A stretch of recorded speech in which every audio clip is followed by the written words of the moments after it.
Okay, so good morning students. I hope so you all will be well. तो आज जो है वो हमारा वीक 4 है। और वीक 4 है डे 2 का, और हमारे कोर्स का जो टाइटल है वो 10 AM सेशन है, mathematical foundation of deep learning. So पीछे जितने भी वीक थे उसमें हम लोगों ने जो मैथमेटिक्स थी बिहाइंड डीप लर्निंग वो हमने कवर की। तो आज से जो है वो हम लोग इस वीक में कवर कर रहे हैं कि किस तरह से हम लोग अपने न्यूरल नेटवर्क जो है वो by using Python and Python की लाइब्रेरीज जो है उनको यूज करते हुए जो है वो हम लोग बनाएंगे। ठीक है। तो कल जो था वो हम लोगों ने देखा था कि टेंसरफ्लो बैकग्राउंड और पाईटार्च में क्या डिफरेंस है। तो एकदम हमें पाईटार्च जो है लाइब्रेरी एक फ्रेमवर्क है जिसमें हम लोग न्यूरल नेटवर्क को यूज करते हैं। मैं इसको दोबारा रिकैप करवा देती हूँ, देन हम लोग आज के सेशन की तरफ चलेंगे। ओके, सो पाईटार्च एक वर्कफ्लो है जिसमें मैंने आपको कल बताया था कि ये डाटा को लेता है टेंसर्स की फॉर्म में। देन इस डाटा के अकॉर्डिंग जिस टाइप का हमारा डाटा आता है इसके अकॉर्डिंग एक मॉडल उठाता है। उस मॉडल की अकॉर्डिंग ही फिर उसके ऊपर कुछ mathematical function like loss function क्या होता है, ऑप्टिमाइजर कौन सा चूज करना है, ये दो फंक्शन होते हैं, इनको उठाता है। देन इसके बाद लूप चलाता है। लाइक ये आपको सेकंड पार्ट के ऊपर लूप नजर आ रहा होगा। लेकिन इससे पहले मुझे क्लियर कर दें कि आप मेरी स्क्रीन आप लोगों को विजिबल है। अस्सलाम नो वालेकुम मैम मैम। आपकी। Okay okay, thank you. ठीक है। ठीक है। तो ये मैंने कल आपको पाईटार्च का थोड़ा फ्रेमवर्क और टेंसर फ्लो बैकग्राउंड में थोड़ा डिफरेंस बताया था कि क्या होता है। कि जो टेंसर फ्लो है उसमें हमारे पास चॉइस नहीं होती कि हम लोग उसको अपनी मर्जी के साथ, वहां पे कुछ रेंज है लर्निंग की, एक्टिवेशन फंक्शन कौन कौन से चूज करने हैं, हम लोग सिर्फ उन्हीं को चूज कर सकते हैं, इसके अलावा नहीं कर सकते। लेकिन अगर हमें अपनी मर्जी का कोई फ्रेमवर्क बनाना है तो उसके लिए हम लोग पाईटार्च यूज करते हैं। और पाईटार्च क्या करती है, ये फर्स्ट स्टेप में क्या करता है कि ये डाटा को लेता है in the form of tensor. Then अपने डाटा के अकॉर्डिंग हम लोग एक मॉडल जो है उसको उठाते हैं। वो मॉडल क्या करता है, उस मॉडल का मकसद ये होता है कि उसको हम लोग ट्रेन करते हैं अपने डाटा के ऊपर, और वो हमारे लॉस को कैलकुलेट करता है कि उसने खुद को कितनी अच्छी तरह ट्रेन किया और कितना जो है वो प्रिडिक्टिव वैल्यू और जो एक्चुअल वैल्यू में चाहिए उसमें कितना डिफरेंस है वो शो कर रहा है। इसको कहते हैं लॉस फंक्शन। या लॉस फंक्शन एक मैथमेटिकल इक्वेशन के साथ हम लोग कैलकुलेट करते हैं। देन ऑप्टिमाइज करते हैं, ये भी एक मैथमेटिकल फंक्शन है। अगर आपने पीछे वाले लेक्चर सारे देखे होंगे तो आई होप कि आपको आइडिया होगा लॉस फंक्शन क्या करता है और ऑप्टिमाइजर क्या करता है। देन अगेन जब हमें किसी को कुछ सिखाना होता है तो उसके ऊपर हम लोग बार बार उसकी ट्रेनिंग करवाते हैं कि ये चीज सीखते जाओ ताकि वो फर्दर खुद को जो है वो इम्प्रूव कर सके। तो ये हम लोग इसके ऊपर लूप चलाते हैं। ठीक है, इस तरह से जो मॉडल है वो ट्रेन हो जाता है। देन इसके बाद क्या करते हैं हम लोग कि एक मॉडल जो है वो प्रेडिक्शन करता है, उस प्रेडिक्शन के साथ हम लोग मॉडल को जो एवेल्युएट करते हैं। देन इसके बाद क्या होता है कि इस इवेल्युएशन से डाटा जो है एक्सपेरिमेंट को देखता है, और एक्सपेरिमेंट के बाद हम लोग अपने मॉडल को सेव कर लेते हैं और उसको रीलोड करके हम लोग उसको यूज करते हैं। तो पाई चार्ट जो है बेसिकली क्या है, इसको हम अपनी मर्जी से जिस तरह हम लोग चाहते हैं कि हमारा मॉडल जब इस तरह से ट्रेन हो, इस तरह से शो हो, ये इस तरह से करता है।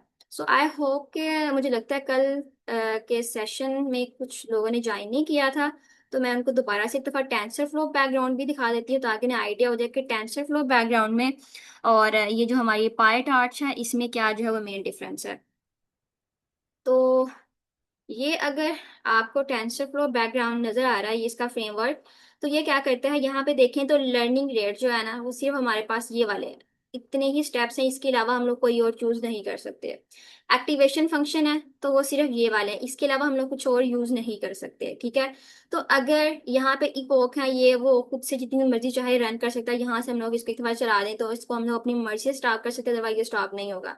लेकिन अगर हम लोग चाहते हैं कि ये इस मॉडल की बजाय हम अपने डाटा के अकॉर्डिंग कोई मॉडल जो है उसको बनाना चाहते हैं कि लर्निंग रेट भी मैं खुद से, इसके अलावा कुछ नंबर मुझे चूज करना है, एक्टिवेशन फंक्शन मुझे ये नहीं लगाना, कोई और चूज करना है, तो इसके मुताबिक अगर हमें अपनी डिमांड के अकॉर्डिंग कुछ काम करना है तो उसके लिए जो है वो हम लोग पाई टार्च जो है यूज करते हैं। पाई टार्च हमें ये फैसिलिटी देता है कि अपनी मर्जी से डाटा हम लोग उसके अंदर इंट्रोड्यूस करवाएं, डाटा किस किस्म का है, कौन सा लर्निंग रेट हमें चूज करना है, किस तरह से मॉडल जो है वो बैक प्रोपगेशन करे, फॉरवर्ड करे, कितनी लेयर्स हमें ऐड करनी है, कितनी लेयर हमें रिमूव करनी है। ये सारी चीजें जो है ना, अगर हम लोग खुद चाहते हैं कि हम लोग हर चीज अपने तौर पे करें जितनी हमें चाहिए, तो इसके लिए जो है वो हम लोग पाईटार्च जो है वो लाइब्रेरी यूज करते हैं। तो आज जो है वो हम लोग पाईटार्च को यूज करते हुए एक मॉडल जो है उसको ट्रेन करेंगे। इससे पहले अगर किसी का कोई क्वेश्चन है तो आप पूछ सकते हैं। मैम, इसका कोई प्री रिक्विजिट तो नहीं है पाई टॉर्च को सीखने का? सर क्या, सॉरी। पाइथन को सीखने का मैंने कहा कोई प्री रिक्विजिट तो नहीं है, कोई अदर लाइब्रेरीज वगैरह? सर पाइथन आपको आनी चाहिए। पाइथन अगर आपको आ रही है तो पाइथन का ही ये एक लाइब्रेरी है जिसके अंदर आप काम कर सकते हैं। तो पाइथन के साथ अगर आप कंफर्टेबल हैं, आपको ओनली पता है क्या पाइथन? है क्या नहीं है। ठीक है। Only Python. पाइथन और डाटा को इस तरह हमें डाटा को अगर बनाना है, डाटा को विजुअलाइज करना है, तो इसके लिए पाइथन की लाइब्रेरी होती है, मैटप्लॉटलिब है, टोटली। सीसी लर्न है, इस तरह की लीनियर जबरा की जो नमपाई लाइब्रेरी है। क्योंकि जो डीप लर्निंग है इसके अंदर लीनियर जबरा कंसेप्ट हम लोग यूज कर रहे होते हैं, तो ये सारी चीजें जो है वो डेटा हमें साइंस आनी चाहिए। लाइब्रेरीज चाहिए। डेटा साइंस हम्म। लाइब्रेरीज चाहिए। हाँ, हम्म। यही मेरा क्वेश्चन था। बिल्कुल। ठीक है, ओके। जी, और किसी को क्वेश्चन है?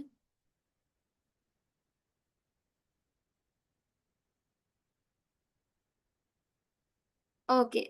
तो पीछे वाले लेक्चर्स के अगर किसी को क्वेश्चन है कि पीछे वाले लेक्चर्स में आपको किसी चीज में कंफ्यूजन है थोड़ी बहुत, ये चीज समझ नहीं आई या इसका मकसद क्या है, अगर नहीं तो फिर हम लोग मूव करते हैं अपने नेक्स्ट आज के सेशन पे।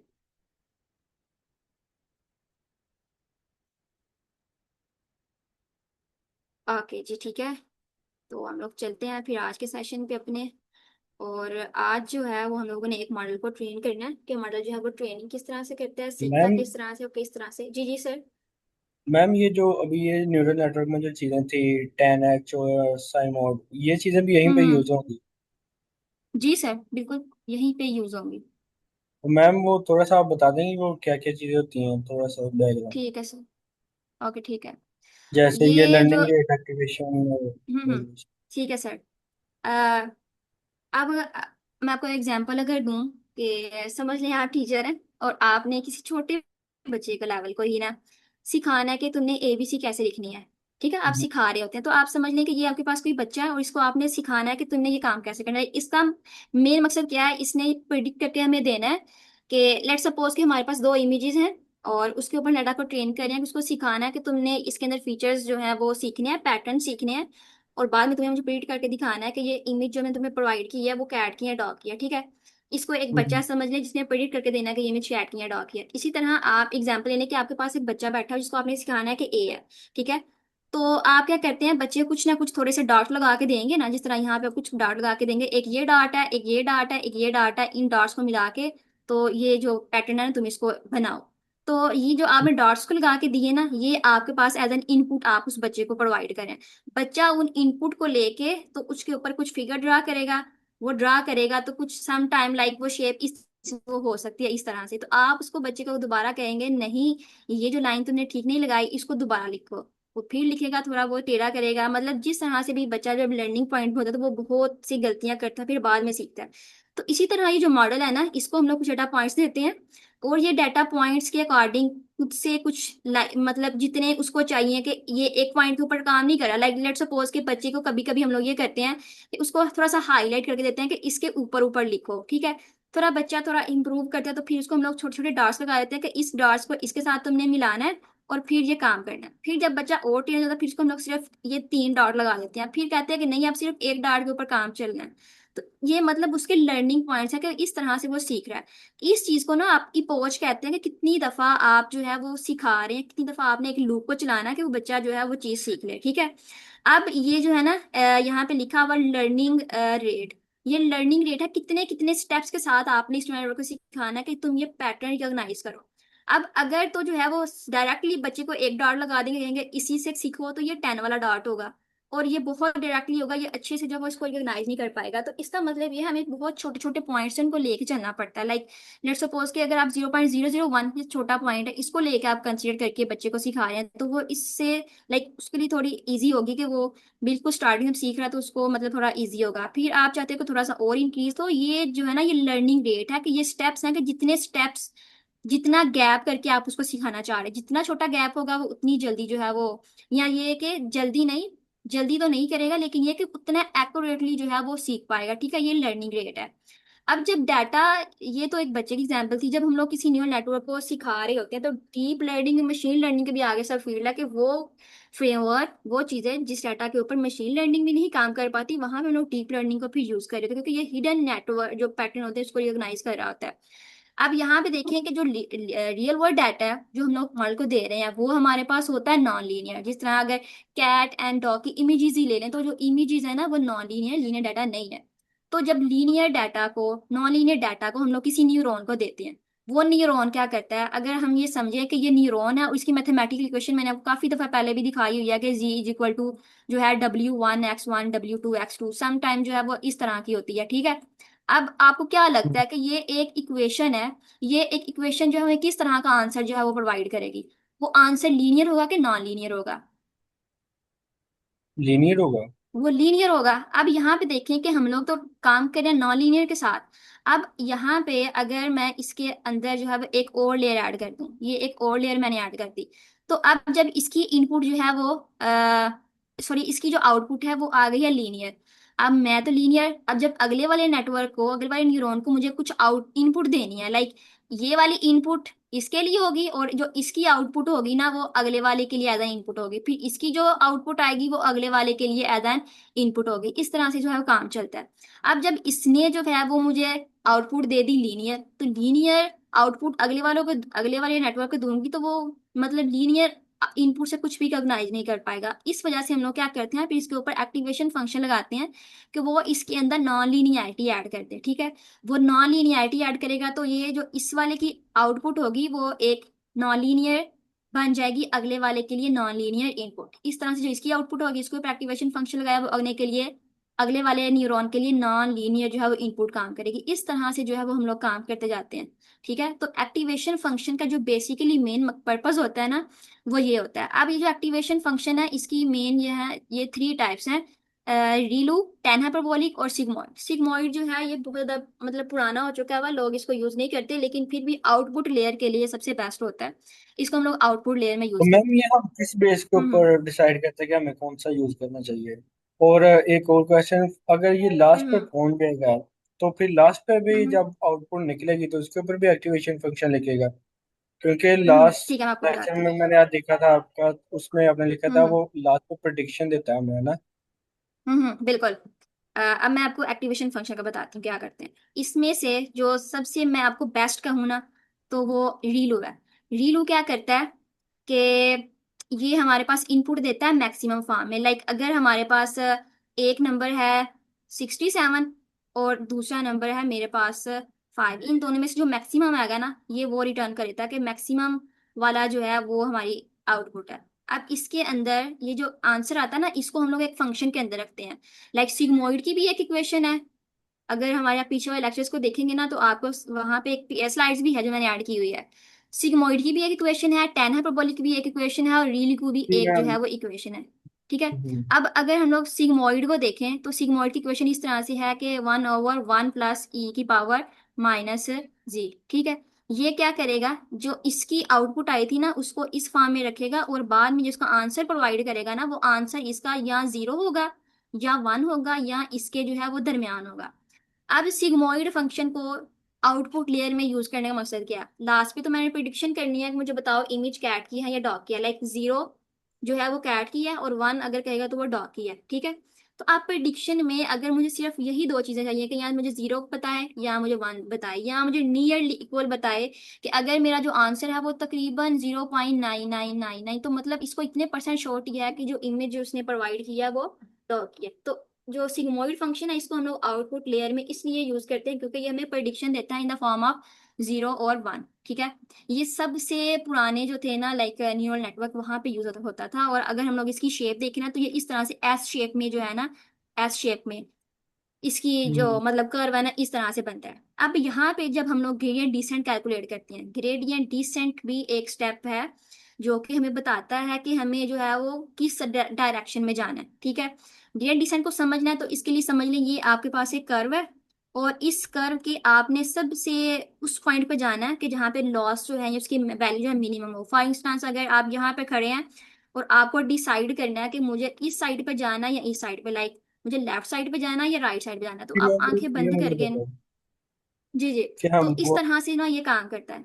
जी जी। लेकिन अब इसमें क्या करें, अगर हम लोग यहाँ पे इसके इस कॉर्नर पे आएंगे ना तो यहाँ पे आके ग्रेडियंट की जो वैल्यू है ना वो 0 हो जाएगी। तो मीन कि ये पॉजिटिव वैल्यू को सपोर्ट करेगा, नेगेटिव वैल्यू जब इस कॉर्नर पे आएंगे इसको सपोर्ट नहीं करेगा। तो मतलब यहाँ पे इसकी जो है वो लिमिटेशन आ गई। इस लिमिटेशन को ओवरकम करने के लिए जो था वो ये जो टेन हाइपरबोलिक फंक्शन है ये आ गया। फिर इसकी एक इक्वेशन है जो इक्वेशन नॉन लीनियरिटी ऐड करती है, फिर इसकी भी जो थी, इसकी भी अगर शेप देखें ना, तो ये भी एस की फॉर्म में ही होती है, ठीक है, ये भी इस तरह से ही होती है। लेकिन यहाँ पे भी इसने क्या किया, अगर यहाँ पे जीरो पड़ा हुआ है ना, तो इसने पॉजिटिव वैल्यूज को भी लेना शुरू कर दिया और नेगेटिव वैल्यूज को भी लेना शुरू कर दिया। लेकिन फिर भी यहाँ पे इसकी प्रॉब्लम थी ना कि कॉर्नर पॉइंट पे आके रुक जाता है, यहाँ पे इसकी लिमिटेशन आ जाती है। इस चीज को ओवरकम करने के लिए जो था वो हमारे पास आ गया जी, फिर ये जो रीलू है। रीलू क्या करता है, ये कोई भी वैल्यू हो, नेगेटिव वैल्यू को जीरो कंसिडर कर लेता है और पॉजिटिव वैल्यू को जो है वो ये कंसिडर कर लेता है एज इट इज। मतलब इसने अब हर एक जो भी कोई आउटपुट आई है उसने इसको वैनिश नहीं करना, बल्कि उसने क्या करना है, कुछ ना कुछ वैल्यू जो है वो करवानी है। लेकिन मैं आपको दोबारा यही चीज बता रही हूँ कि ये जो टेंसर फ्लो बैकग्राउंड है, यहाँ पे ये सिर्फ और सिर्फ ये 3 एक्टिवेशन फंक्शन है। इसके अलावा भी दुनिया में इस वक्त काफी ज्यादा एक्टिवेशन फंक्शन जो है वो मौजूद हैं। और अगर हमें उन्हें यूज करना है तो उसके लिए हम लोग जो है ना पाईटार्च यूज करते हैं, अगर हमें अपनी मर्जी का एक्टिवेशन फंक्शन जो है वो लगाना है। अगर यहाँ पे चले जी, हम लोग सर्च करते हैं कि टाइप्स ऑफ एक्टिवेशन फंक्शन वो क्या है, हमारे डाटा के अकॉर्डिंग जो है ना वो हर चीज जो है वो चेंज हो जाती है। डाटा के अकॉर्डिंग हम लोग न्यूरल नेटवर्क की टाइप चेंज कर लेते हैं, एक्टिवेशन फंक्शन चेंज करते हैं।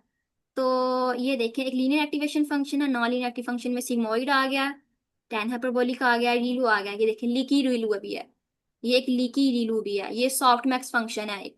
अब हर एक ये सिर्फ इतने से नहीं है, इनका भी हर एक अपना अपना पर्पज है, ये डिफरेंट टाइप ऑफ डाटा के लिए जो है वो यूज होते हैं। तो अब मुझे तो इनका सबका नहीं पता, और हर किसी को सबका पता भी नहीं हो सकता अपनी डोमेन के अकॉर्डिंग। लाइक अगर किसी का डाटा क्वांटम मैकेनिक्स के ऊपर है, उसका न्यूरल नेटवर्क जो है वो और होगा, उसके ऊपर एक्टिवेशन फंक्शन जो है वो और लगेंगे, लर्निंग रेट उसका और होगा, उसका लॉस फंक्शन जो है वो और होगा। तो मतलब हर टाइप ऑफ प्रॉब्लम के लिए ये चीजें जो है वो चेंज होती रहती हैं। लेकिन यहाँ पे अगर आप बेसिक्स की बात करें कि बेसिक डीप लर्निंग कहाँ से स्टार्ट है, उसके पीछे बेसिक्स क्या है, तो ये बेसिक में ही सिर्फ 3 ये वाले आते हैं। तो हम्म। ये है इसकी कहानी बैकएंड। ठीक है ma'am, thank you so much, काफी जी जी, क्लैरिटी होगी। ठीक है, ओके। तो फिर हम लोग चलते हैं आज अपने एक न्यूरॉन के ऊपर कि इसको हम लोग ट्रेन करते हैं। तो सबसे पहले हमें पाई टार्च की लाइब्रेरी को यूज करना है। तो इसमें हमें ये जो लाइब्रेरी है टार्च, इसको इंट्रोड्यूस करवाना, लाइक इसको हमें इंपोर्ट करवाना पड़ेगा, ये हमने इंपोर्ट करवा ली। देन इसके बाद इस लाइब्रेरी के अंदर से एक न्यूरल नेटवर्क, लाइक हमें एक न्यूरल नेटवर्क बनाना है, तो इस चीज के लिए ये एक इसकी फाइल है जिसको हम लोग इंपोर्ट करवाएंगे। Then optimum, like optimizer, gradient descent जो होता है ना, ग्रेडियंट डिसेंट हम लोग कैलकुलेट करते हैं, वो ऑप्टिमाइजर ही होता है जो हमें बताता है कि किस डायरेक्शन में जाना है, क्या ऑप्टिमाइजर वैल्यूज जो है उसको निकालने का इस्तेमाल होता है, इसको हम लोग जो है वो इंट्रोड्यूस करवाएंगे। अब ये लाइब्रेरी क्या करेंगी, ये लाइब्रेरी हमें न्यूरल नेटवर्क को बनाने के लिए हेल्प आउट करेंगी। जिस तरह अगर मैं आपको ये पीडीएफ दिखाऊं तो इस पीडीएफ के अंदर ये आपको एक पूरा न्यूरल नेटवर्क नजर आ रहा है। टेंसर फ्लो बैकग्राउंड के अंदर देखें तो ये आपके पास न्यूरॉन है, ये एक पूरा जो है वो न्यूरल नेटवर्क है। ये जो लाइब्रेरी है ये हमारी हेल्प आउट करेंगी कि हम लोग ये न्यूरल नेटवर्क एक पूरा डिजाइन कर सकें अपनी मर्जी के साथ।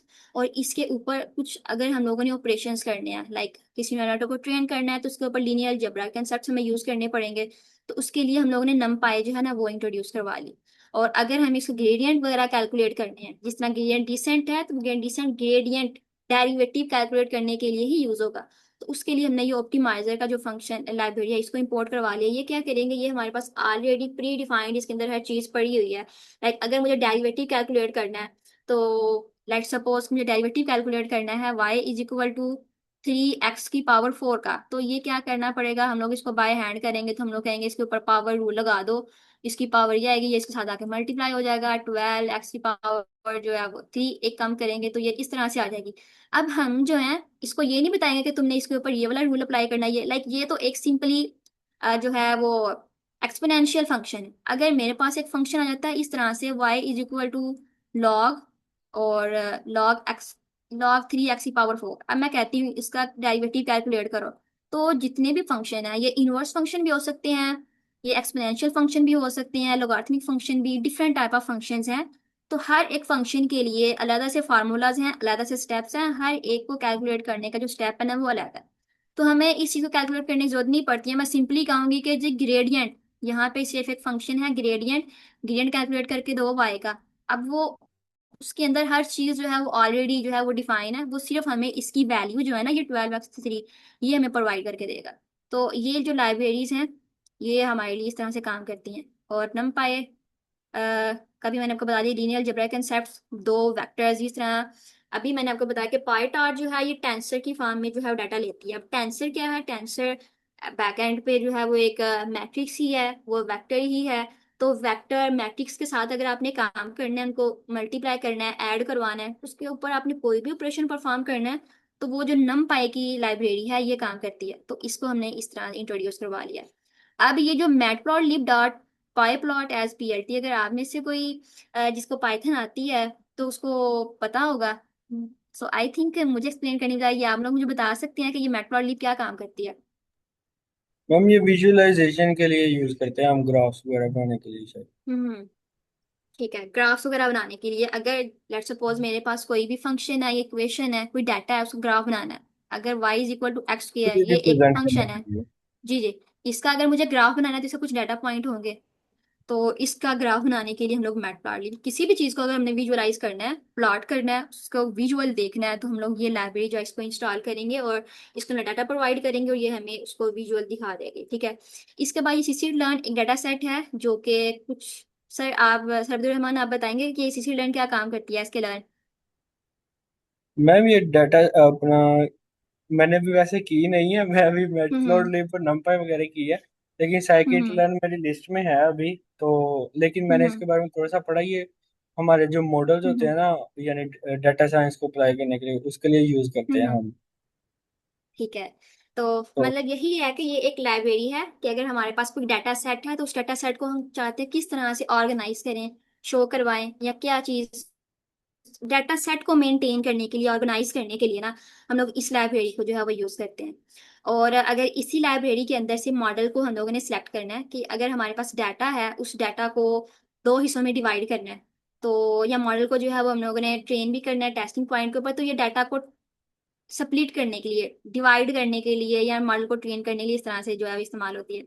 अब ऑनेस्टली अगर बताऊं तो मुझे भी सीसी लर्न का ज़्यादा नहीं पता, लेकिन मुझे numpy और ये मैटप्लॉटलिब इनका मुझे ज़्यादा पता है, क्योंकि ज़्यादातर सर ये इस्तेमाल होती हैं तो लोग ज़्यादातर इन्हीं को जानते हैं, इसका थोड़ा मतलब नहीं आइडिया होता है लोगों को। ये लेकिन मैम खैर ये कोई बात नहीं नंपाई है। पांडास और हम्म मैटप्लॉटलिब बहुत ज्यादा यूज होती है। हम्म। ठीक है। सो अगर तो आप में से किसी को पाइथन लाइक सबको आती है तो आप बता सकते हैं, लेकिन अगर आप में से किसी को पाइथन नहीं आती तो हम लोग थोड़ा सा उसका इंट्रो कर लेते हैं कि पाइथन क्या होती है और ये किस तरह से काम करती है और इसकी लाइब्रेरीज कौन कौन सी हैं, हम लोग उसको थोड़ा सा डिस्कस कर लेते हैं।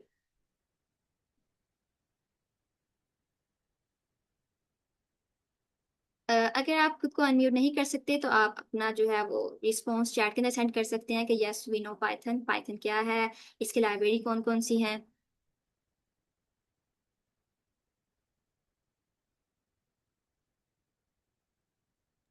यस मैम, मुझे पता हम्म पाइथन का। Hmm. I know about Python. ठीक है, मैम सीरत मरियम कह रही हैं उनको भी पाइथन का पता है। ठीक है। और सर उजैर यूसुफ को भी आई थिंक आइडिया होगा। तो सर उजैर, मैम सीरत तो आई थिंक आप खुद को म्यूट अनम्यूट नहीं कर सकती है, तो आप बताएंगे थोड़ा ब्रीफ सा इंट्रो कि पाइथन क्या होती है, उसकी लाइब्रेरीज कौन कौन सी हैं।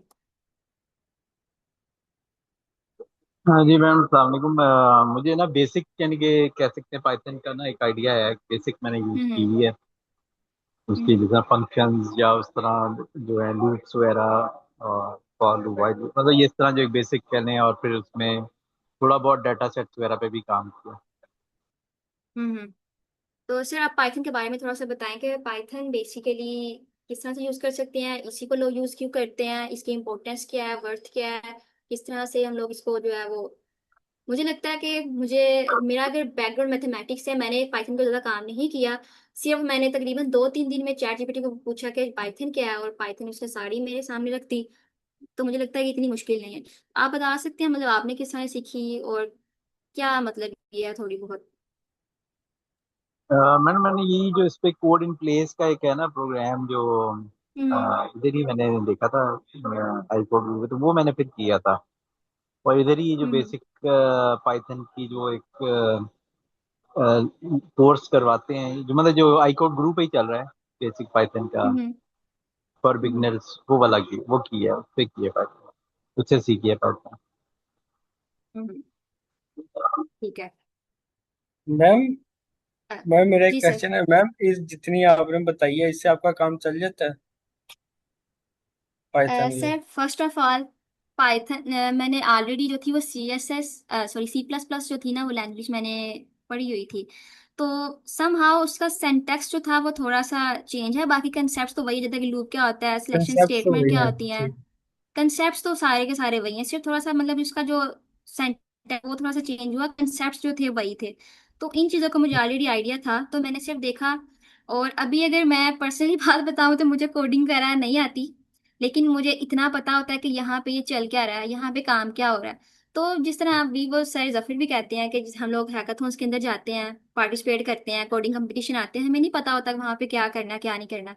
हम लोग सिर्फ उसको रीड आउट करते हैं और वाइब कोडिंग करते हैं कि ये अब मुझे ये करना है, ये करना है। जो हमारे पास जेमिनाई या चैट, उसको हम लोग बस ट्रेन खुद से प्रॉम्प्ट देते हैं कि अब ये करो, अब ये करो, अब ये करो, तो उस तरह से जो है वो खुद को सीख लेता है।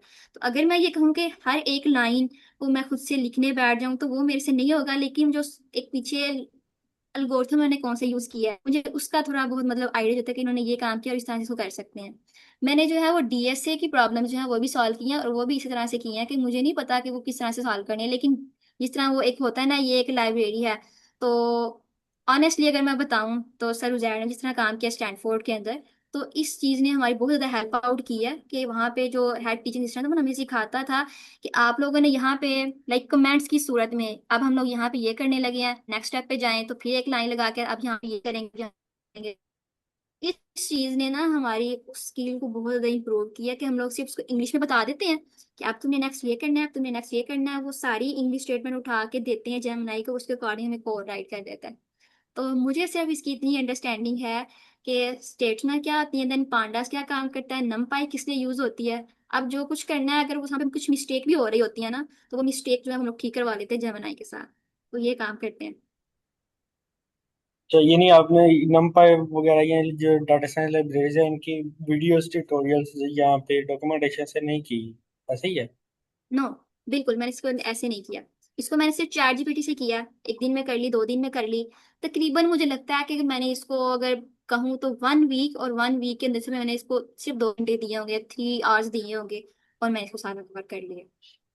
हम्म। मीन के मैंने इसके जो ऊपर ऊपर से कंसेप्ट थे ना सिर्फ वो लिए हैं। अगर इन डेप्थ में जाकर कहूँ उसकी प्रैक्टिस मैंने की है, उस तरह से नहीं मैंने की। प्रैक्टिस के लिए मैं सिर्फ यही करती हूँ, उसको इंग्लिश में स्टेटमेंट ज़्यादा दे देती हूँ कि ये इस तरह से करो, इस तरह से करो, तो वो कर देता है।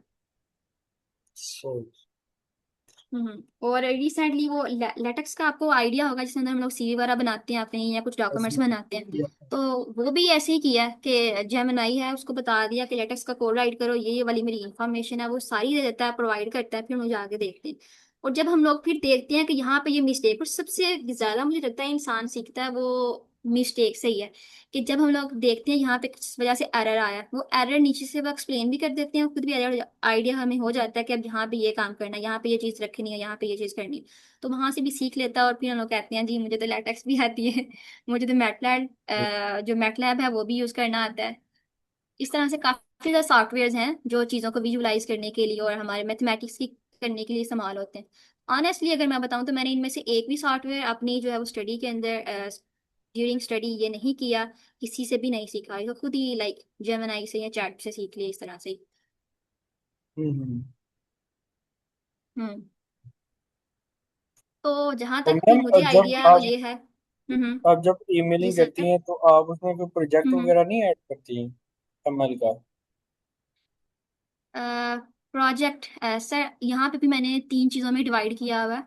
मेरा बैकग्राउंड के मैथमेटिक्स से है, तो मैंने इस चीज़ को डिवाइड किया हुआ है, एक प्योर मैथमेटिक्स में, एक अप्लाइड मैथमेटिक्स में। अप्लाइड मैथमेटिक्स के अंदर जो है वो आ जाता है CS की सारी फील्ड आ जाती हैं, और मेरी अपनी डोमेन जहाँ पे भी मैथ रियल वर्ल्ड में अप्लाई हो रहा है वो भी आ जाती है, और बाकी जितनी भी फील्ड है मैं सबको इंटरडिसिप्लिनरी फील्ड जहाँ कंसिडर करती हूँ। अब जो मेरे पास प्योर मैथमेटिक्स है वहाँ पे सिर्फ मैंने कुछ भी ऐड नहीं किया, सिर्फ मैंने एक जेनेरिक सा रिस्पॉन्स रखा हुआ है, क्योंकि मैथमेटिक्स के अंदर जो है वो जितनी भी है पाइथन की चीज़ें हैं, या आप समझ लें कि ये चीज़ें जो है ना, जो टेक्नोलॉजी से रिलेटेड ना, ये चीज़ें यूज़ नहीं होती वहाँ पे। वो जो होते हैं एल्गोरिथम्स ही या थ्योरम्स वही यूज़ कर रहे होते हैं। तो वहां पे मैं उनको हम्म, जेनेरिक ईमेल सेंड करती हूँ। जो मेरे पास अप्लाइड मैथ में आते हैं वहां पे मैंने रखा हुआ है कि मैं यहाँ पे एक प्रोजेक्ट ऐड करूंगी। लेकिन टू बी ऑनेस्ट कि जो इंटरडिसिप्लिनरी फील्ड है वहां पे मैंने प्रोजेक्ट नहीं रखा हुआ, सिर्फ मैंने ये बताया कि मैंने आपका ये पेपर पढ़ा और इसके अंदर ये आपने मैथमेटिकल फ्रेमवर्क यूज किया है, तो मैं ईगर हूँ इसको मजीद सीखने के लिए, और मैं अपनी ये वाली स्किल्स इसके अंदर अप्लाई करके तो आपके काम को जो है वो आसान बना सकती हूँ। सिर्फ मैंने इतना सा उसको तकरीबन प्रॉम्प्ट दिया हुआ है। और जब हम्म, मैं उस ईमेल को जेमिनाई को देती हूँ तो जो रिस्पॉन्स रेट होता है ना उस इंटरडिसिप्लिनरी का, वो तकरीबन अबव देन 90% आता है। और जब मैं प्रोजेक्ट के साथ काम कर रही होती हैं तो वहां पे उसका रिस्पॉन्स रेट जो मैचिंग रेट है वो बहुत कम आता है। तो मीन अब मैंने ये चीज चूज की हुई है कि मैं इंटरडिसिप्लिनरी वालों का जो मैंने टेम्पलेट चूज किया हुआ मैं सबको वही मतलब फॉरवर्ड कर रही हूँ, क्योंकि उसका मैचिंग रेट हम्म। जो है वो ज्यादा आ रहा है। तो मैं तो इस चीज को इस तरह से जो है वो कर रही हूँ। और बहुत सही। ज्यादा लाइक 1 घंटे में 10 ईमेल्स हो जाती हैं। बहुत ज्यादा मतलब ये काम जो है वो आसान हो जाता है मेरे ख्याल से इस तरह से, क्योंकि प्रोजेक्ट इंटर- जो है ना वो हर प्रोफेसर के साथ अलाइन भी नहीं कर रहा होता। हम्म,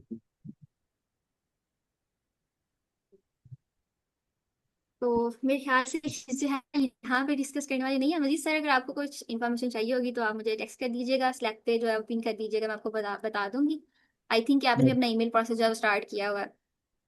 यस मैम, स्टार्ट किया ओके, अभी। ठीक है। तो पाइथन के बारे में हम लोग बात कर रहे थे कि पाइथन जो है वो एक लैंग्वेज है जो बिल्कुल यूजर फ्रेंडली है। और अगर हम लोग मार्केट में जाके देखें तो ऑन डिमांड जो लैंग्वेज है वो सिर्फ और सिर्फ पाइथन, बाकी जो लैंग्वेजेस हैं वो टास्क पर्पस के लिए इस्तेमाल होती हैं। जिस तरह वो जावास्क्रिप्ट आई थिंक वो वेब डेवलपमेंट के लिए इस्तेमाल होती है। इस तरह से कुछ HTML है वो भी कुछ चीज़ें राइट करने के लिए इस्तेमाल होती है। लेकिन पाइथन एक वाहद ऐसी लैंग्वेज है जो हर काम को मेरे ख्याल से वो कवर कर लेती है। और इसके लिए आपको किसी भी किस्म की एक्सपर्टीज पहले से ही कुछ चीजें जो है वो जानने की जरूरत नहीं है।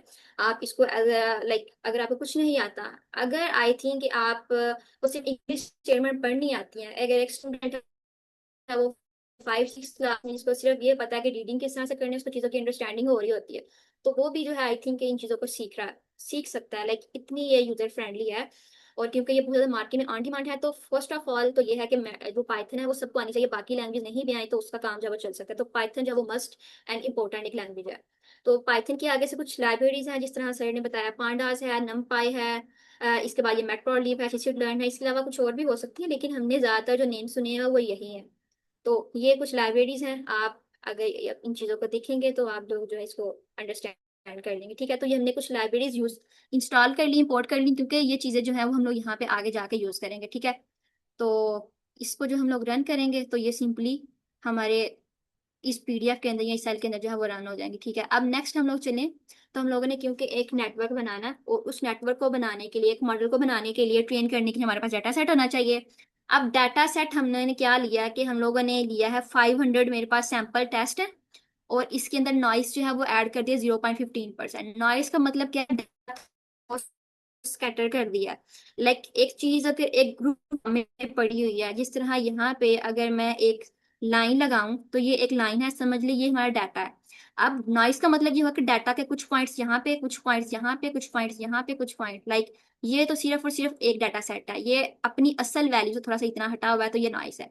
लेकिन अगर मेरे पास दो किस्म का डाटा सेट है, लाइक समझ लें कि एक मेरे पास ये रेड है, एक मेरे पास ये वाला ब्लू डाटा सेट है, और इसके कुछ पॉइंट्स जो है वो यहाँ पे हैं। ठीक है, सम पॉइंट्स के जो है यहाँ पे हैं। अब नॉइस का मतलब ये है कि 0.15% के तकरीबन कुछ पॉइंट्स जो ब्लू के हैं वो रेड में चले जाएंगे, और रेड के कुछ पॉइंट्स जो हैं वो अगर ब्लू वाले में आ जाए तो ये मतलब डाटा जो है वो आपस में थोड़ा बहुत मैच हो रहा है, लाइक एक दूसरे के अंदर एडजस्ट, लाइक मैच मिक्सिंग हो रही है, तो इस मिक्सिंग को हम लोग कहते हैं नॉइस। और नॉइस हम लोग इस तरह इस वजह से ऐड करते हैं, या डाटा के अंदर ऑलरेडी अगर हम रियल वर्ड डाटा लें तो उसके अंदर ऑलरेडी जो है वो नाइस होती है, क्योंकि हर चीज़ हमें परफेक्ट नहीं मिलती है, क्योंकि हम लोग डाटा ये खुद से जनरेट कर रहे हैं। तो हम लोग इसके अंदर खुद से जो है वो थोड़ी बहुत नाइस ऐड कर देंगे ताकि डाटा जो हमारा मॉडल है वो इस नाइस को भी अंडरस्टैंड कर ले। अगर हम लोग उसको बिल्कुल एक सिंप्लीफाइड वर्जन दे देंगे तो वो उसके अंदर से कुछ भी लर्न नहीं कर पाएगा।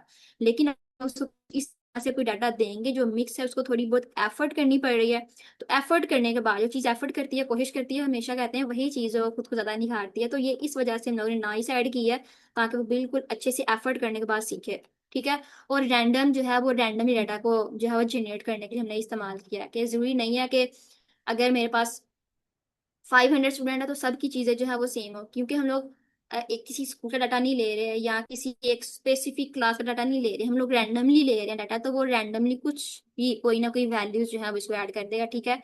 तो हमने ये डाटा ऐड कर लिया, ले लिया कि 500 हमारे पास स्टूडेंट है, उसके अंदर 0.15% हमने नॉइज खुद से ऐड कर दी, इसको हम लोग चाहें तो चेंज भी कर सकते हैं, और ये रैंडम डाटा जो जनरेट कर देगा। और हमने क्या करना है, डाटा को बनाया मेक मूव्स, लाइक ये हमारे सारे डाटा सैंपल पॉइंट है, और इस सैंपल पॉइंट की जो शेप है ना वो इस तरह से है, क्योंकि रेड जो डाटा है वो इस तरह से, इस साइड डाटा की शेप जो है वो इस तरह से होगी, और ये जो ब्लू वाला डाटा है ना इसकी शेप जो है वो इस तरह से होगी, ये इसकी ना हाफ मून इस तरह से बना के डाटा को जो है हमें शो करवाएगा।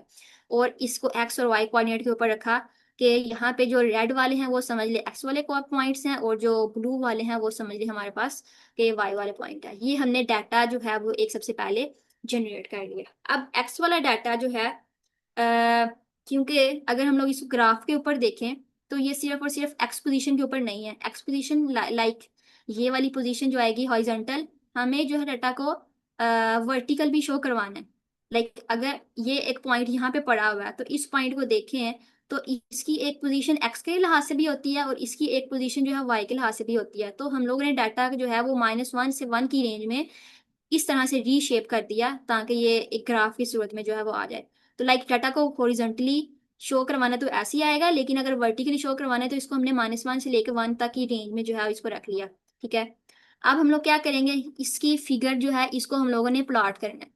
ठीक है। अब फिगर की प्लॉटिंग की बात आएगी तो यहाँ पे जो मैटप्लॉटलिब जो है अब लाइब्रेरी है हम लोगों ने इंस्टॉल की हुई इंपोर्ट की हुई, ये चीज जहाँ पे क्या करें इसको इंपोर्ट करवाएगी। अब जो फिर लाइक जो हम लोगों ने एक ग्राफ बनाया ना, इस ग्राफ के अंदर इस साइड पे लाइक जो इसकी हॉरिजेंटल विड्थ है वो 1 2 3 4 5 6 7 एंड 8 इस तरह से होगी, और जो वाई वाला पॉइंट है वो 6 तक होगा, 1 2 3 4 5 एंड 6। ठीक है।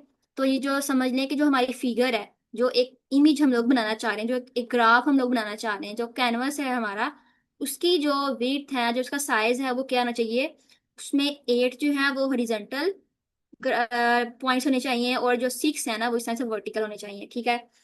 अब यहाँ पे है कि पास कर दो index y is equal to 1, flatten, और फेल कर दो y इज इक्वल टू 0। लाइक अगर y की जो वैल्यू है वो आ जाएगी 1, तो उसको हम लोगों ने लाइक यहाँ पे सम टाइम अगर आपने ग्राफिंग बनाई हो तो हम लोग यहाँ पे कहते थे ना कि यहाँ पे जो एक बॉक्स है, 1 बॉक्स इज इक्वल टू इस तरह से, 1 बॉक्स जो है वो इस तरह से किसी चीज को शो कर रहा है, या 2 बॉक्स किसी चीज को शो कर रहा है। तो यहाँ पे हम लोग इसको डिफाइन कर रहे हैं कि अगर y इज इक्वल टू 1 है तो उसको शो करवाना है कि पास है, और अगर हमारे पास y का जो आंसर है वो आया 0, तो वो हमारे पास स्टूडेंट क्या होगा, वो फेल होगा। ये चीज यहाँ पे शो करवाएगी। ठीक है। अब ये डाटा को स्कैटर करने के लिए इस्तेमाल होगा कि जितने भी हमारे पास ये 500 सैंपल पॉइंट है इसको हमने स्कैटर करना है। स्कैटर किस तरह से करना है, कि जो पास वाला इंडेक्स है एक्स वो 0, और पास इंडेक्स 1, लाइक कुछ स्टूडेंट एक्स वाले के अंदर से कुछ पास हैं कुछ फेल हैं, और उनको कलर देना ग्रीन का, ग्रीन कलर वाले जितने होंगे वो इस तरह से जो एक्स पॉइंट है उसको शो करेंगे, एंड लेबल कर देना उसको पास, और ये क्लास 1 से बिलोंग कर रहे हैं, और ये सम टाइम कुछ भी है लाइक। ठीक है। और फेल के लिए हम लोगों ने ये करना है, लाइक एक पास के लिए पास स्टूडेंट जो है उनको अलग से शो करवाना है, वो ग्रीन वाले को शो करवाएगा, और जो फेल वाले हैं वो ब्लू वाले जो पॉइंट है ये इनको शो करवाएगा। डाटा को हमने स्कैटर कर दिया कि कोई पॉइंट यहाँ पे पड़ा हुआ, यहाँ पे लाइक ये हमने हाफ मून तो बनाया, लेकिन ये जिस तरह से पड़ा हुआ है ना ये यहाँ पे पड़ा हुआ है। ठीक है।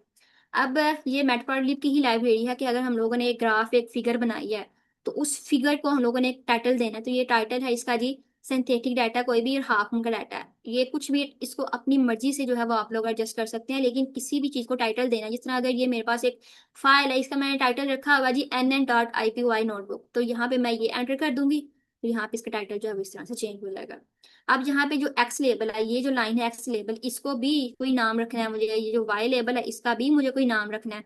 तो इसको हम लोग रख देंगे कि ये स्केल्ड मार्क्स हैं, और यहाँ पे स्केल अटेंडेंस है। लाइक हम लोग चीजों को प्रिडिक्ट कर रहे हैं स्टूडेंट पास है या फेल है दो चीजों के ऊपर, कि स्टूडेंट की मार्क्स को देखते हुए और स्टूडेंट की अटेंडेंस को देखते हुए। तो जो एक्स वाला है ना, ये शो करेगा स्टूडेंट्स के मार्क्स को, और जो वाई वाला है ये शो करेगा स्टूडेंट की अटेंडेंस को। और ये इस ग्रिड दे दी है जो इस तरह से डॉटेड लाइंस हैं। लाइक ये अगर लाइन मैंने इस तरह से ड्रा किया तो मैं चाहती हूँ कि ये लाइन इस तरह से ड्रा हो। तो ये सारा काम जो है इस तरह से किया। इस चीज में आपको समझने की भी कुछ जरूरत नहीं है। और मैंने भी इसको जो है वो खुद से नहीं लिखा हुआ है। मैंने सिर्फ क्या किया, मैंने सिर्फ जेमिनी के पास गई, मैंने उसको कहा कि मुझे इस तरह से डाटा, लाइक ये चीज उसको मैंने खुद दी है कि 500 स्टूडेंट मैं एक मॉडल जो है वो ट्रेन करवाना चाहती हूँ, मेरा डाटा जो भी इस तरह से होना चाहिए। 500 स्टूडेंट लो, उसके अंदर इतनी जो है वो नाइस ऐड करो, रैंडमली स्टूडेंट जो है वो करो। और तुमने प्रिडिक्ट करना है कि स्टूडेंट पास होगा या फेल होगा किस बेस के ऊपर, कि उनके मार्क्स को देखते हुए और उनकी अटेंडेंस को देखते हुए। अब अगर अपने इस फिगर के अंदर से मैं ये इतना सा पार्ट हटा भी दूं तो फिर भी जो है वो डाटा कंप्लीट है। ठीक है। ये जो चीजें हैं ना, ये सिर्फ ऐसी चीजें हैं जो डाटा को विजुअलाइज करने के लिए इस्तेमाल, इसने ये जो एक लाइन है ना, इसने डाटा को क्रिएट कर दिया। ये जो लाइन है ना, ये लाइन से डाटा को क्रिएट करने के लिए इस्तेमाल, इसने डाटा को क्रिएट कर दिया। अब ये उसकी शेप को चूज करने के लिए इस्तेमाल हुई है। ये उसको प्लॉट करने के लिए, ये दो लाइन जो है ना, ये दो लाइन ये उसको प्लॉट करने के लिए इस्तेमाल हुई है। ये चीजें खुद से मैंने अपनी चीज को बहुत एनहेंस करने के लिए, दूसरों को दिखाने के लिए जो है वो लगाई है। तो अब अगर मुझे इस सेल को रन करना है, तो इस सेल को रन करने के लिए जितनी मैंने ये इसके अंदर अगर लाइब्रेरी चूज यूज की है तो सिर्फ मैटप्लॉटलिब यूज किया है। अब जब तक मैं ये यहाँ पे जो है वो रन होगी हुई है, यहाँ पे टिक लगा हुआ है। अब अगर यहाँ पे टिक नहीं लगा हुआ तो मतलब ये लाइब्रेरी है ही नहीं। जब तक मैं इसको इंपोर्ट नहीं करवाऊंगी ये वाला सेल रन नहीं होगा, और अगर ये रन होगा भी तो ये हमें एरर देगा। ठीक है। तो यहाँ पे लाइब्रेरी इंपोर्ट करवा दी है मैंने। अब यहाँ पे अगर इसको मैं रन करूंगी तो ये देखें, तो इसने जो है ये एक हमारे पास डाटा जो है वो जनरेट कर दिया है। और ये जितने भी पॉइंट्स हैं ना, ये सारे 500 पॉइंट्स हैं। और ये स्टूडेंट के डाटा को शो कर रहे हैं। इस साइड पे जो है, ये जो नीचे आपको नजर आ रहा है ये स्टूडेंट की अटेंडेंस है। इस साइड पे जो आपको नजर आ रहा है ये सॉरी, ये जो एक्स मैम मेरा ये कंपोनेंट है। जी जी सर। मैम ये क्वेश्चन था कि अगर हमें फॉर एग्जांपल आपने ये जो दिया है जेमिनाई से करवाया ऊपर वाले सेल का हम्म। काम या कोड, जी जी। वो आपने इसलिए कराया क्योंकि वो आपको आता था, ऐसा ही है? यानी कि ऐसा तो नहीं हो सकता कि आपने फर्स्ट टाइम ही जेमिनाई से ये लिखवा लिया हो कोड? जिसके लिए आपको बिल्कुल सर पहले ऐसा ही है। बैकग्राउंड पता होना चाहिए ना। अ, नहीं सर, अगर आप मुझे मैनुअली मानी चाहिए, मुझे नहीं चाहिए, तो भी इस बात पे आप गलत होंगे। हाँ, आपके माइंड में सिर्फ ये आइडिया होना चाहिए। लेट सपोज कि मैंने स्टूडेंट का डाटा ले लिया, आप कोई और डाटा सोच सकते हैं कि मुझे ये चीज प्रिडिक्ट करवानी है। लेट सपोज कि आप ये प्रिडिक्ट करवाना चाहते हैं बारिश होगी या नहीं होगी, या आप ये प्रिडिक्ट करवाना चाहते हैं कि लाइक आप कुछ भी सोच सकते हैं ना किस चीज को आपने प्रिडिक्ट करवाना है, इमेज कैट की है या डॉग की है, या कुछ भी आप सैंपल पॉइंट चूज करवाते हैं। अब आपकी अपनी ये मर्जी है, आप कहेंगे कि ठीक है अब मुझे ये देखना है कल बारिश होगी या नहीं होगी, मैं इसके ऊपर मॉडल को मुझे ट्रेन करवाना है। तो मैं इसके लिए कुछ चीजें ले लेता हूँ कि डिफरेंट टाइप ऑफ कंडीशंस। और वो कंडीशन क्या हो सकती हैं कि इमेजेस ले लेते हैं, चले जी बादल की इमेजेस ले लेते हैं, वेदर की इमेजेस ले लेते हैं। वो तकरीबन मुझे इमेजेस चाहिए 500। आप कहेंगे नहीं 500 नहीं, ये हम्म। बहुत कम है, मुझे 1000 चाहिए। तो वो आप जेमिनी को कहोगे कि मैंने ये चीज़ प्रिडिक्ट करवानी है, इसके लिए मैं इतने सैंपल चूज करना चाहता हूँ, और मुझे जो है डाटा को विजुअलाइज भी करना है। अगर तो आप सिर्फ उसको कहेंगे कि ना कि मुझे डाटा दो, तो वो सिर्फ आपको ये एक लाइन जनरेट करके देगा। आप कहेंगे कि नहीं, मुझे डाटा को देखना भी है कि डाटा किस तरह से जनरेट हुआ है, तो फिर आप वो जो जेमिनी है ना आप उसको बताओगे तो ये आपको ये चीजें जो है ना, ये दो लाइन ये करके के देगा कि ये आपने इसको विजुअलाइज भी कर लिया। आप कहते हो नहीं बहुत मेरा सिंपल सा ग्राफ नजर आ रहा है, तो मुझे यहाँ पे कुछ टाइटल्स वगैरह ठीक ऐड है, करने हैं, तो आप फिर इसको मैं ये सारी बात बताएंगे। समझ गई। जी ठीक है, सर। ठीक, मैं समझ गया हम्म। मैम। हम्म। मतलब आपके पास सिर्फ एक आइडिया होना चाहिए, वो आइडिया को आपने इम्प्लिसिट कैसे करवाना है, ये काम जेमिनी को पकड़ा दे वो आपको करके देगा। आपके पास सिर्फ आइडिया होना चाहिए, आपकी अपनी थिंकिंग होनी चाहिए कि आप किस चीज के ऊपर काम करना चाहते हैं।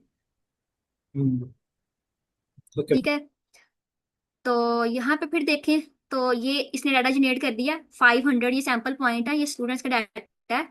और ये जो रेड कलर वाला डाटा ये क्या शो करवा रहा था कि स्टूडेंट जो है वो फेल है, और ग्रीन कलर डाटा शो करवा रहा था कि ये वाले स्टूडेंट्स जो है ये पास हैं। ठीक है। इसने पास और फेल दोनों स्टूडेंट को इसने अलग अलग कर दिया।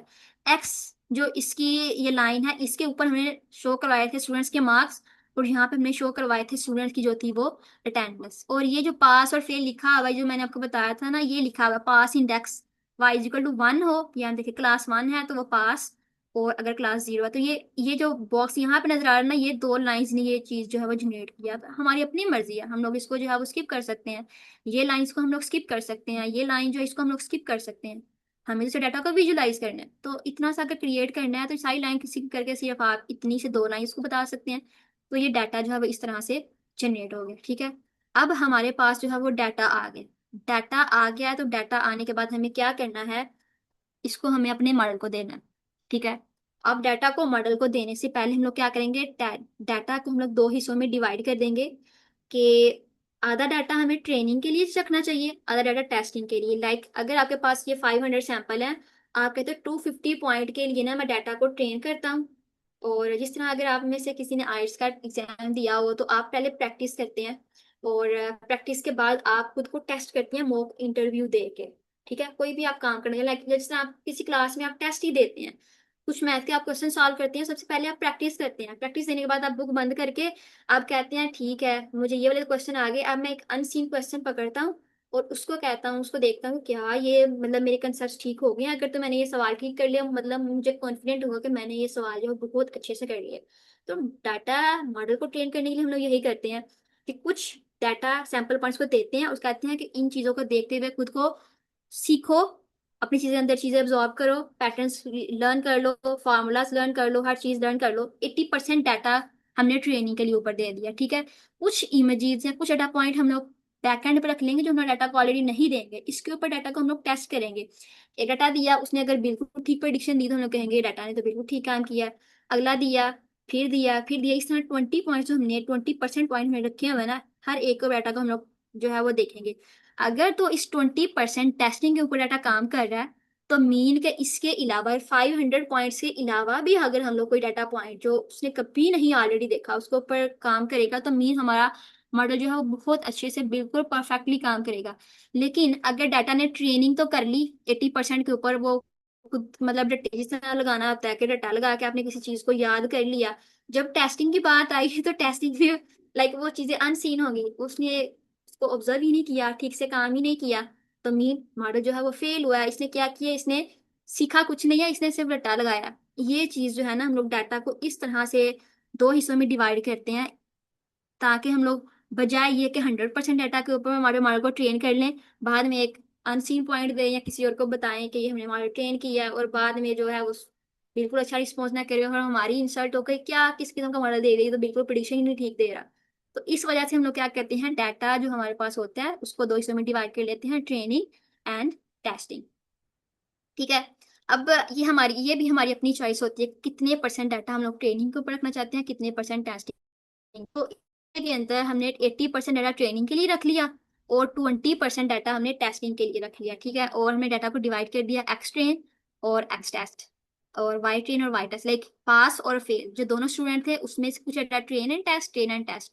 और ये हमने कैसे किया, ये मैंने खुद से नहीं किया कि जो पहली 80 500 स्टूडेंट उसके अंदर से पहले 400 स्टूडेंट जो हैं वो मैंने रख लिए ट्रेनिंग के लिए, बाद में जो 401 से लेके 500 तक स्टूडेंट है वो मैंने रख लिए टेस्टिंग के ऊपर। नो, बल्कि इसने खुद से, मैंने इसको कहा कि रैंडमली असाइन कर दो, रैंडमली 80% डाटा ट्रेनिंग को दे दो और रैंडमली जो 20% डाटा है वो टेस्टिंग रख दो, बजाय ये कि 50 से 100, 100 से 150। नो, ऐसा नहीं, उसकी अपनी चॉइस है, वो चाहे तो जो 20% टेस्टिंग डाटा है वो 1 से लेके 10 तक उठाए, फिर 20 से लेके 30 तक उठाए। इस तरह से इसने ना रैंडम डाटा चूज करना, डाटा को टेस्ट स्प्लिट मतलब इसको ब्रेक कर दो एक्स एंड वाई, और टेस्ट साइज जो है वो 20% को अगर हम लोग दूसरे में फॉर्म में करें डेसिमल में तो ये 0.2% बनता है। तो ये वो है, और रैंडमली जो है चीज को ना इस तरह से स्प्लिट कर देगा, इसने ये काम किया। अब नेक्स्ट इसके बाद आती है बारी नॉर्मलाइजेशन की। अब यहाँ पे अगर हम लोग अपनी मीटिंग के अंदर देखें तो स्टूडेंट्स जो है वो हर एक का एज भी डिफरेंट हो सकती है और जो उसका वेट है वो भी डिफरेंस हो सकता है। अब अगर हम में से सबकी एज जो है वो 20 से लेके 25 के दरमियान है, ठीक है, और यहाँ पे अगर हमारे सेशन पर ज्वाइन करता है कोई जिसकी एज जो है वो 70% है, या कोई सेशन पर ज्वाइन करता है जिसकी एज जो है वो अभी 5 ईयर है या फिर 7 ईयर, तो ये एक दो फिगर्स जो है ना, ये दो पॉइंट्स जो है, ये क्या करेंगे, हमारे पूरे डाटा के ऊपर इतना ज्यादा इफेक्ट करेंगे कि हमारा मॉडल जो है बिल्कुल अच्छे से ट्रेन नहीं होगा। तो जो रियल वर्ल्ड में डाटा हमें मिलता है ना, वो मतलब रॉ डाटा होता है, उसके अंदर हर किस्म की चीजें जो है वो ऐड होती हैं। तो हम लोग अपनी मर्जी से क्या करते हैं, डाटा के अंदर से जो चीजें लाइक हमें लगता है इंपॉर्टेंट नहीं है, यहाँ पे हमें लगता है कि ये वाला सैंपल पॉइंट है ना, ये बहुत ज्यादा इफेक्ट डालेगा, लाइक 70 ईयर्स वाला एक स्टूडेंट जो है वो हमारे डाटा के ऊपर इतना ज्यादा इफेक्ट डालेगा कि उसकी एक स्टूडेंट की वजह से हमारे पूरा मॉडल जो है वो बिल्कुल अच्छे से ट्रेन नहीं हो सकेगा, या फिर ये कि उसकी एक्यूरेसी जो है उसकी वजह से इफेक्ट होगी। तो हम लोग क्या करेंगे, या तो एक ऑप्शन है कि हम लोग उसको अंदर से निकाल देंगे, या दूसरा ऑप्शन ये है कि उसको हम लोग नॉर्मलाइज करेंगे। तो नॉर्मलाइज करने के लिए स्टैटिक्स के रूल्स जो हैं, आई थिंक आपको याद होंगे, अरिथमेटिक मीन होता है, मीन मीडियन मॉड, जो इस सारी चीजें होती हैं वो हम लोग लगाते हैं। तो ये डाटा को नॉर्मलाइज करने के लिए जो है वो इस्तेमाल होती हैं। ठीक है। तो ये डाटा को इस पॉइंट्स में लोगों ने सिर्फ नॉर्मलाइज किया है कि ऐसे पॉइंट्स जो बहुत ज्यादा स्कैटर्ड है, 70 वाला एक और एक 7 ईयर्स वाला एक, इन पॉइंट्स को एवरेज में ले आओ। और एवरेज का मतलब क्या है कि जितने भी हमारी मीटिंग है, जितने भी पर्सन हैं, उन सब की एज लेके जितने मेंबर्स हैं उनकी तादाद के ऊपर इसको डिवाइड कर देगा। तो मतलब एक 70 वाला एक 7 है, एक 20 से लेके 25 वाला है, तो अगर इसका एवरेज निकालें तो हो सकता है वो आंसर आए जी 30। तो मतलब अब यहाँ पे ऐसा स्टूडेंट जिसकी एज 7 है वो भी 30 कंसिडर होगा, उसकी एज है। जिसकी 70 है वो भी कंसिडर होगा, उसकी एज 30 है। जिसकी 20 वो भी कंसिडर होगा कि इसकी एज जो है वो 30 है। तो इस तरह से डाटा जो है उसको हम लोग नॉर्मलाइज करते हैं। तो अब हमारा मीटिंग का जो टाइम है वो यहीं पे एंड हो गया। तो हम लोग इसको कल जो है वो यहीं से स्टार्ट करेंगे, डाटा को नॉर्मलाइज किस तरह से करेंगे, और ये है नेक्स्ट जो है वो हम लोग देखेंगे डाटा को हम लोगों ने ट्रेन जो है वो किस तरह से करना है। और ये एक सिंपल सा हमारे पास एन है जिसको हम लोग आर्टिफिशियल न्यूरल नेटवर्क कहते हैं, जो हम लोग अपनी मर्जी से बना सकते हैं, ये हम लोगों ने किया है। इसके बाद इंशाल्लाह हम लोग सीनन और आनंद को भी देखेंगे, और इसके बाद लास्ट पे हम लोग एक प्रोजेक्ट जो है उसको भी बनाएंगे। सो आई होप कि आप लोगों को चीज़ समझ आ गई होंगी, अगर नहीं तो कल हम लोग दोबारा मीटिंग के अंदर आएंगे और उसको जो है वो रिवाइज करेंगे। So thank you thank you so so much for much ma'am. Joining. Okay, Allah Hafiz. Allah Hafiz.